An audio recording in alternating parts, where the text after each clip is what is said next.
keep in mind about knowledge. In the Holy Quran from A to Z, Allah repeatedly pairs knowledge with humbleness, with humility, not with dominance.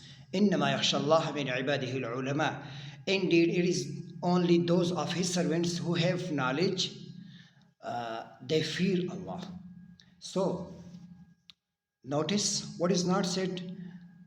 The verse does not say that the scholars are give more, speak more, or win more debates, but it says they fear Allah more.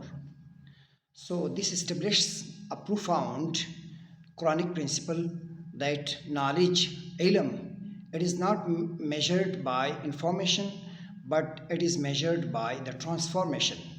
Do your knowledge increase your humbleness? If yes, so that knowledge is alive. If not, so that is just information you have, and that is not guidance, and that is